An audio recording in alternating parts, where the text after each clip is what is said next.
Mereka memperingatkan mereka. Mereka memperingatkan mereka dengan intensitas para nabi, bijak dan peramal yang bisa membaca arus takdir yang berubah-ubah. "Jangan bangunkanmu," katanya. Suara mereka gemetar, wajah mereka dihantui oleh beban kebijaksanaan kuno. Mereka melihatnya datang. Mereka melihat apa yang akan terjadi jika mereka mendorong terlalu jauh, jika mereka mengganggu sesuatu yang seharusnya tetap tertidur. Tapi mereka mengabaikannya. Mereka memilih untuk menari dengan takdir, mengejek pola-pola alam semesta, dan menarik benang-benang nasib seperti sedang bermain dengan jam tua yang rapuh. Dan sekarang mereka memohon. Mereka memohon belas kasihan. Terlambat. Mereka mengira bisa mengakali takdir, bukan? Mengira bisa mengendalikan sesuatu yang seharusnya tidak pernah dikendalikan. Pikiran yang bodoh, angkuh, bermain-main dengan kekuatan yang bahkan tidak mereka pahami sepenuhnya. Mereka mengira diri mereka sebagai penguasa dari alam semesta mereka sendiri, bahwa mereka bisa membungkukan dunia pada kehendak mereka, bahwa mereka bisa mengguncang fondasi eksistensi tanpa konsekuensi. Tapi ada harga untuk bermain-main dengan hal-hal yang tak dikenal. Dan itulah harga yang mereka bayar sekarang, merangkak di atas lutut mereka, memohon ampunan yang tak akan pernah mereka dapatkan. Semua dimulai dengan lambat, bukan? Mereka tidak menyadari apa yang mereka bangunkan. Bukan binatang, bukan. Ini sesuatu yang lebih buruk, sesuatu yang lebih dalam, sesuatu yang primitif, yang hidup di dalam sumsum bumi dan pembuluh langit. Sesuatu yang hanya bisa dibangunkan oleh kesombongan. Sebuah kekuatan yang tidak terikat oleh waktu atau akal. Sebuah kekuatan yang bisa merobek ilusi dan menelanjangi jiwa dengan cara yang tak bisa mereka pahami. Tapi mereka tidak memperhatikan. Mereka terlalu sibuk mengelus ego mereka, terlalu yakin bahwa mereka bisa menulis ulang aturan permainan. Mereka diperingatkan, bukan? Jangan bangunkanmu. Para bijak itu tahu apa yang akan terjadi jika mereka melakukannya. Mereka tahu apa yang akan dilepaskan. Namun, mereka tidak bisa menahan godaan. Tarikannya terlalu kuat. Lapar akan kekuasaan, hasrat akan kontrol, dominasi. Itu membuat mereka buta. Dan ketika kau dibutakan oleh keinginanmu sendiri, kau lupa hal yang paling penting, harga dari tindakanmu. Dan sekarang mereka membayarnya. Mereka menyebutnya kekacauan, bukan? Tapi ini bukan kekacauan. Tidak, ini sesuatu yang jauh lebih buruk. Kekacauan itu acak, tak terduga. Tapi ini disengaja.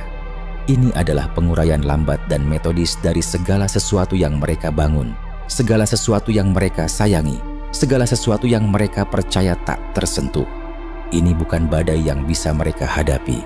Ini api yang akan membakar mereka sampai ke inti dan tidak ada jalan keluar darinya. Api itu sudah menjilati kaki mereka dan mereka bisa merasakannya sekarang, kan? Beban dari keputusan mereka. Berat seperti timah, tenggelam di dada mereka. Mereka bisa merasakannya di tulang-tulang mereka. Awalnya mereka tertawa, bukan? Mereka mengira diri mereka kebal, bahwa mereka bisa mengejek peringatan, menyisihkannya seperti dongeng anak-anak. Mereka menertawakan para bijak, mencampakkannya sebagai orang bodoh yang tak bisa melihat gambaran besar. Tapi gambaran besar itulah yang tak bisa mereka lihat. Desain besar, lengkungan panjang alam semesta, hukum-hukum abadi yang mengatur kehidupan dan kematian. Aturan yang mereka pikir bisa dilanggar tanpa konsekuensi. Tapi kehidupan tidak seperti itu, bukan? Kehidupan punya cara untuk mengingatkanmu bahwa kamu tidak dalam kendali. Tak peduli seberapa yakin kamu bahwa kamu menguasai semuanya. Alam semesta tidak tunduk pada keinginanmu. Ia tidak peduli dengan rencanamu. Mereka mengira diri mereka cerdas, bukan? Mengira bisa menipu sistem memindahkan potongan-potongan di papan tanpa pernah mempertimbangkan konsekuensinya. Dan sekarang, ketika dinding mulai mendekat, ketika bayangan berkumpul di sekitar mereka, mereka melihat kebenarannya. Hal yang mereka kira bisa dikendalikan sekarang, mengendalikan mereka. Indah, bukan? Cara mereka mengira bisa bermain Tuhan, dan sekarang mereka memohon belas kasihan kepada kekuatan yang tak bisa mereka pahami. Kekuatan yang tidak terikat oleh aturan mereka, hukum mereka, atau konsep-konsep mereka tentang benar dan salah. Ia tidak peduli dengan permohonan mereka, penyesalan mereka. Ia hanya ada, ia hanya menjadi, dan mereka tidak lebih dari semut yang berlarian dalam keputusasaan, mencoba melarikan diri dari jerat yang mereka pasang untuk diri mereka sendiri. Tapi inilah harga dari kesombongan. Inilah yang terjadi ketika kau mencoba mengakali takdir, ketika kau mencoba membungkukan alam semesta pada kehendakmu. Kau membangunkan sesuatu yang tidak peduli dengan rencanamu. Kau membangunkan sesuatu yang akan merobek duniamu dan meninggalkanmu dalam reruntuhan, memohon belas kasihan. Dan tahukah kamu apa yang lebih buruk? Ia tidak akan memberimu belas kasihan itu. Tidak, bahkan untuk sesaat pun. Mereka seharusnya mendengarkan, bukan? Tapi sekarang terlambat. Kerusakan telah dilakukan. Konsekuensi telah mulai bergerak dan tidak ada jalan kembali. Mereka akan mencoba melawannya.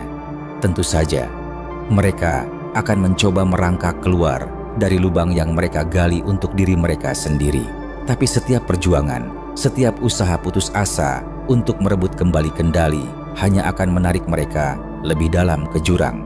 Karena sekali monster terbangun, tidak ada cara untuk membuatnya tidur lagi. Tidak ada negosiasi dengannya. Tidak ada yang bisa menenangkannya. Ia sudah di luar sana, berburu, mencari, menunggu. Dan bagaimana dengan mereka? Mereka yang mengira diri mereka tak tersentuh. Mereka yang percaya bisa lolos tanpa cedera. Mereka yang bermain dengan api, mengira diri mereka kebal terhadap bakaran. Mereka sekarang tidak lebih dari bayangan dari diri mereka yang dulu berlarian mencari perlindungan, berdoa untuk belas kasihan yang tak akan pernah datang. Mereka adalah bidak dalam permainan yang tak mereka pahami. Dan sekarang mereka memohon untuk satu hal yang pernah mereka abaikan, pengampunan. Tapi kamu dan aku tahu sesuatu yang tidak mereka ketahui, bukan? Tidak ada pengampunan bagi mereka yang membangunkan apa yang seharusnya tetap tertidur. Yang ada hanya barisan konsekuensi yang tak kenal ampun dan runtuhnya segala sesuatu yang pernah mereka pegang erat. Mereka tidak pernah berpikir ini akan terjadi, bukan? Mereka mengira entah bagaimana caranya, mereka akan menjadi pengecualian dari aturan. Mereka mengira dengan mengakali cara-cara lama, dengan mengabaikan peringatan-peringatan, mereka bisa menulis ulang sejarah. Tapi ada satu hal yang mereka lupakan. Masa lalu selalu mengejar. Kamu tidak bisa kabur dari apa yang sudah mulai bergerak. Dan sekarang mereka berdiri di sana, terengah-engah. Lutut mereka runtuh di bawah beban keputusan mereka sendiri. Dunia mereka telah menjadi sangkar, dan setiap batangnya terbuat dari kesombongan mereka sendiri. Dinding-dinding mulai mendekat, mereka bisa merasakannya. Mereka bisa mendengar bisikan dari apa yang mereka lepaskan. Merayap, merangkak, semakin dekat dengan setiap napas yang mereka ambil. Mereka menginginkan kontrol. Mereka ingin menentukan syarat-syarat eksistensi, membentuk masa depan sesuai dengan pandangan mereka. Mereka tidak menyadari bahwa dengan melakukan itu, mereka mengundang sesuatu ke dalam hidup mereka yang seharusnya tidak pernah diundang. Sesuatu yang gelap, sesuatu yang kuno, sebuah kekuatan yang tidak mengenal kompromi, tidak memahami empati. Ia tidak peduli dengan niat mereka, keinginan mereka. Yang ia pedulikan hanyalah keseimbangan. Dan sekarang, timbangan mulai condong, semakin jauh dengan setiap detik yang berlalu. Ketakutan yang mereka rasakan bukanlah hal baru. Itu adalah jenis ketakutan yang tumbuh perlahan. seperti pengencangan tali gantungan, tak terlihat sampai saat tepat ketika ia mulai menyempitkan napas. Mereka mencoba mengabaikannya pada awalnya. Bukan, mereka meyakinkan diri mereka sendiri bahwa mereka hanya paranoid, bahwa tanda-tanda yang mereka lihat tidak nyata, bahwa bayangan yang bergerak hanyalah tipuan pikiran. Tapi ini bukan ilusi. Hal yang mereka bangunkan sama nyatanya dengan tanah di bawah kaki mereka, sama nyatanya dengan udara di paru-paru mereka. Dan ia semakin kuat. Mereka akan mencoba bernegosiasi dengannya, bukan? Mereka akan memohon, berdoa, menawarkan apapun yang mereka pikir mungkin bisa menyelamatkan mereka. Tapi kekuatan ini tidak merespons pada tolong. Ia tidak merespons pada logika atau manipulasi emosional. Ia hanya merespons pada satu hal, konsekuensi.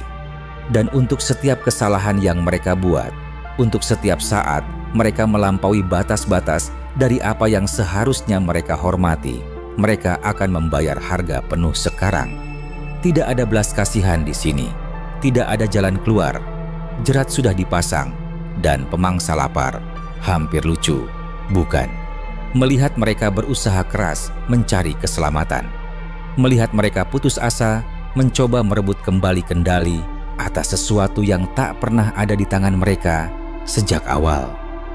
Seperti menonton anak kecil mencoba mengendalikan badai. Mereka bisa berteriak ke angin, mereka bisa mengibaskan tangan dan mengutuk langit, tapi tidak ada yang berubah. Badai akan terus mengamuk, acuh terhadap perjuangan mereka, tak kenal ampun dalam kemarahannya. Dan dalam keputusasaan mereka hanya akan menunjukkan lebih banyak kerentanan, lebih banyak kelemahan. Semakin keras mereka melawan, semakin dalam mereka tenggelam. Tapi bukankah ini indah? Keindahan dari menyaksikan sesuatu yang begitu kuat terungkap. Mereka bukan lagi yang mengendalikan. Hal yang mereka kira bisa didominasi sekarang yang menentukan langkah. Setiap gerakan yang mereka buat, setiap upaya untuk melawan balik hanya memperbesar api kehancuran mereka. Mereka mengira mereka sedang bermain permainan, tapi aturannya tak pernah milik mereka untuk ditulis. Mereka adalah bidak dalam permainan yang tak pernah mereka pahami. Dan sekarang mereka sedang dimakan olehnya, potongan demi potongan. Mereka mengira bisa menguasai elemen-elemen, membungkukan waktu, mematahkan batas-batas realitas. Dan untuk sementara, tampaknya mereka bisa. Kesombongan mereka membutakan mereka dari kebenaran. Kebenaran yang dalam dan tak terucapkan, bahwa alam semesta tidak bisa dimanipulasi tanpa konsekuensi. Ada kekuatan-kekuatan di dunia ini, kekuatan yang lebih tua daripada peradaban apapun, lebih tua daripada kekaisaran apapun, yang tidak tunduk pada kehendak manusia.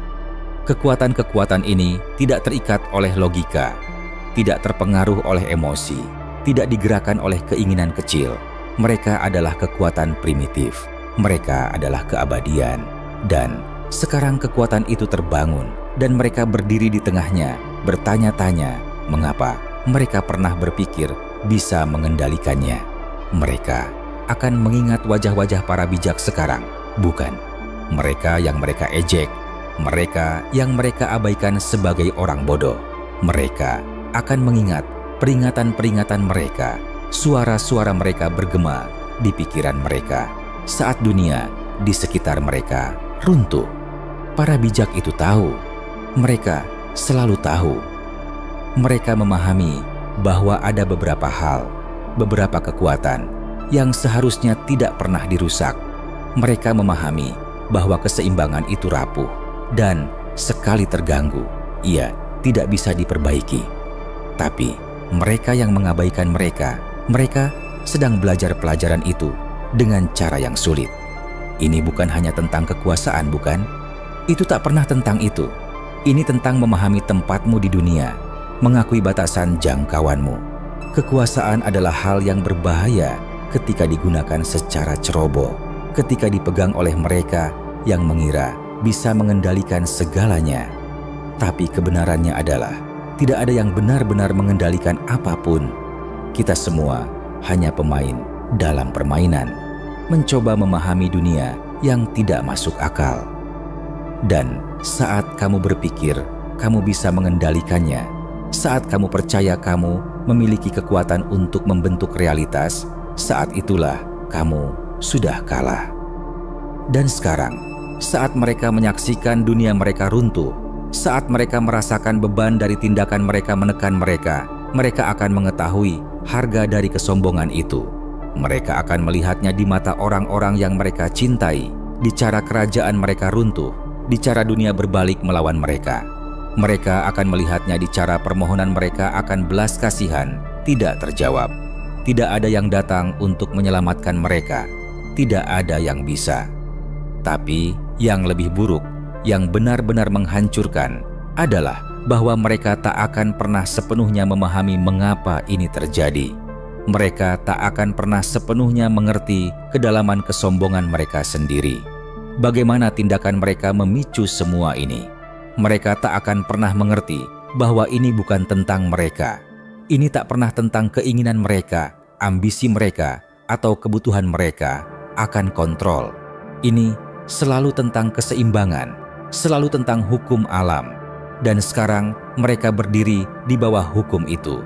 Dan tidak ada yang bisa mereka lakukan untuk mengubahnya. Tapi tragedi sebenarnya di sini bukanlah takdir mereka. Bukan. Tragedi sebenarnya adalah saat mereka menyadari bahwa upaya mereka untuk melarikan diri hanya memperdalam keputusasaan mereka. Mereka akan mencoba lari, bukan. Mereka akan mencoba bersembunyi, mencari cara untuk melindungi diri mereka dari yang tak terhindarkan. Tapi sudah terlambat. Konsekuensi-konsekuensi sudah bergerak dan tidak ada yang bisa menghentikannya sekarang. Monster yang mereka bangunkan tidak akan berhenti. Ia tidak peduli dengan penyesalan mereka, doa-doa mereka. Sudah terlambat untuk itu. Dan saat kegelapan semakin mendekat, mereka akan menyadari bahwa mereka telah menutup takdir mereka sendiri. Mereka tak bisa lari lagi dari apa yang mereka lepaskan. Mereka tak bisa bersembunyi di balik tembok, kebohongan, atau ilusi mereka. Kebenaran sudah ada di luar sana sekarang, dan itu menatap mereka di wajah, dingin dan tanpa ampun. Mereka telah diperingatkan. Dan sekarang, mereka sedang belajar harga dari mengabaikan peringatan-peringatan itu. Sekarang kebenaran sebenarnya datang menghantam, seperti longsoran salju yang tak terhentikan. Hampir puitis dalam kekejamannya. Realisasi bahwa kesalahan mereka itu tak terhindarkan. Bahwa dari tindakan pertama pemberontakan, saat mereka memilih untuk percaya bahwa mereka kebal terhadap konsekuensi dari kesombongan mereka, semuanya menuju ke sini. Potongan-potongan sudah bergerak jauh sebelum mereka memahami permainannya. Dan sekarang, skakmat. Tidak ada yang datang untuk menyelamatkan mereka. Bahkan, para dewa yang pernah mereka kira bisa mereka bungkukan pada kehendak mereka pun tidak. Ada jenis keindahan tertentu dalam betapa cepatnya segala sesuatu runtuh ketika roda-roda takdir mulai berputar. Seperti ledakan yang sempurna, dunia mereka runtuh dengan cara yang tak bisa mereka pahami. Struktur yang mereka bangun, kerajaan yang mereka kira akan bertahan selamanya, hancur di depan mata mereka. Seperti menyaksikan napas terakhir seekor binatang yang sekarat berjuang, melawan. Namun, pada akhirnya tak berdaya di hadapan akhirnya sendiri. Dan mereka ada di pusat dari semuanya, tersedak oleh asap kehancuran mereka sendiri. Mereka melihatnya sekarang, bukan? Mereka melihat kebenaran yang mereka abaikan dengan begitu keras kepala. Kekacauan, penderitaan, hal yang datang untuk mereka, itu bukan hanya konsekuensi dari tindakan mereka. Itu adalah kekuatan yang mereka picu dengan setiap keputusan yang mereka hitung-hitung. Mereka tidak berpikir mereka sedang bermain dengan api. Mereka mengira mereka mengendalikannya. Tapi api tidak tunduk. Tidak selamanya. Kekuatan purba yang mereka bangunkan bukan ancaman jauh lagi. Ia ada di sini. Ia ada di mana-mana. Ia bergerak di celah-celah antara momen-momen, bersembunyi di ruang-ruang yang tak mereka duga, menunggu. Ia adalah bayangan yang selalu berada tepat di luar pandangan, bisikan di telinga mereka yang tak bisa mereka heningkan. Ia adalah rasa gentar yang merayap ke setiap jam terjaga, memutar isi perut mereka menjadi simpul-simpul. Ini bukan hanya tentang kejatuhan mereka dari rahmat, ini tentang kehancuran total dan mutlak dari segala sesuatu yang pernah mereka yakini tentang diri mereka. Tidak ada yang bisa mereka lakukan untuk menghentikannya sekarang. Tidak ada yang akan mengubah jalannya takdir mereka. Saat mereka melanggar garis itu, saat mereka memutuskan bahwa mereka bisa menentang apa yang kuno dan tak tergoyahkan, saat itulah alam semesta sendiri memperhatikan. Mereka mengira bisa mengakalinya. Mereka mengira bisa bermain lebih baik daripada siapapun. Tapi pada akhirnya mereka hanyalah pemain lain dalam permainan yang tak mereka pahami, diatur oleh aturan yang terlalu buta untuk dilihat. Dan sekarang, saat mereka menghadapi kekuatan yang mereka lepaskan, mereka mulai merasakan bebannya. Tarikan kekuatan gelap itu mustahil diabaikan, seperti gravitasi yang menyeret mereka lebih dalam ke jurang dengan setiap langkah yang mereka ambil. Mereka tidak memiliki kekuatan untuk melarikan diri. Mereka tidak memiliki jawaban. Mereka bahkan tidak memiliki kekuatan untuk melawan lagi. Pikiran mereka mulai runtuh, berusaha membuat sens dari realitas yang semakin menjauh. Namun, mereka tak bisa berhenti berlari, bukan? Mereka tak bisa berhenti memohon, berdoa untuk jalan keluar yang tak akan datang. Ini gila, bukan? Realisasi bahwa hal yang mereka kira bisa dikendalikan sekarang yang mengendalikan mereka. Mereka telah menjadi boneka yang menari di ujung benang yang tak terlihat, dan mereka yang memegang benang itu tidak lagi berada dalam posisi untuk bernegosiasi. Mereka telah membangunkan badai, dan sekarang badai itu datang untuk mereka. Mereka akan mencoba bernegosiasi. Tentu saja, itu naluri dari setiap jiwa yang putus asa. Saat mereka menyadari tidak ada jalan keluar, mereka akan menawarkan segalanya. Kekuasaan mereka, kekayaan mereka, hidup mereka. Tapi kekuatan purba yang mereka ganggu tidak peduli dengan hal-hal remeh seperti itu. Apa arti kekayaan mereka bagi kekuatan itu? Apa nilai hidup mereka di hadapan sesuatu yang telah ada sejak fajar zaman? Hal-hal ini fana. Mereka adalah debu di angin. Dan sekarang mereka akan tahu bahwa tidak ada jumlah permohonan, tidak ada jumlah doa yang bisa mengubah apa yang sudah bergerak. Para bijak kuno, para bijak itu, mereka tahu ini. Mereka selalu tahu. Mereka memahami konsekuensi dari bermain-main dengan kekuatan-kekuatan yang tak terjangkau oleh pemahaman. Mereka memahami bahwa beberapa makhluk tidak boleh diremehkan. Namun, orang-orang bodoh ini mengira mereka bisa mengendalikannya. Mereka mengira mereka lebih pintar, lebih kuat, lebih penting daripada hukum-hukum alam semesta itu sendiri. Dalam kesombongan mereka, mereka telah membuktikan betapa salahnya mereka sebenarnya. Sekarang, saat mereka menghadapi konsekuensinya, saat mereka menatap ke dalam kehampaan yang mereka ciptakan, tidak ada kenyamanan yang tersisa, tidak ada tempat aman untuk bersembunyi, tidak ada sekutu untuk dipanggil. Dunia yang mereka kenal telah hilang, robek oleh kekuatan-kekuatan yang mereka kira bisa mereka manipulasi. Kegelapan yang pernah mereka coba kendalikan sekarang mencengkeram mereka, menyusahkan mereka, merampas segala sesuatu yang mereka anggap remeh. Tidak ada jalan keluar, tidak ada jalan kembali. Tapi inilah pukulan terakhir. Ini bahkan bukan tentang kekalahan mereka. Tidak, tragedi sejati terletak pada apa yang tak akan pernah mereka ketahui. Mereka tak akan pernah tahu betapa dekatnya mereka dengan pemahaman, dengan benar-benar memahami skala dunia yang mereka rusak.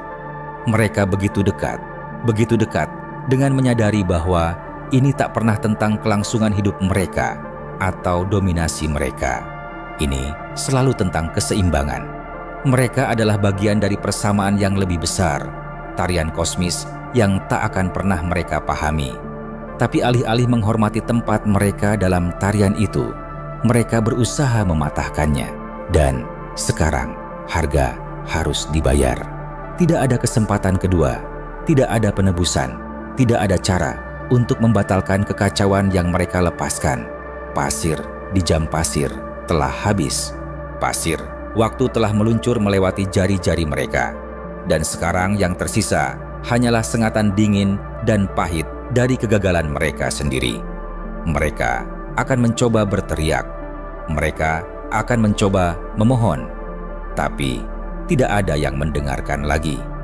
Mereka akan dibiarkan menghadapi konsekuensi sendirian dalam kegelapan ciptaan mereka sendiri. Dan dalam momen terakhir itu, ketika kekuatan yang mereka bangunkan datang menabrak mereka, mereka akan memahami. Mereka akhirnya akan memahami. Permainan itu tak pernah milik mereka untuk dimenangkan. Keseimbangan itu tak pernah milik mereka untuk dimiringkan. Mereka mengira bisa mengendalikannya. Tapi alam semesta punya cara untuk memperbaiki dirinya sendiri. Selalu begitu, selalu akan begitu. Saat mereka jatuh, mereka akan mengingat para bijak itu. Suara-suara kuno dari masa lalu berbisik tentang kebenaran yang tak pernah mereka dengar.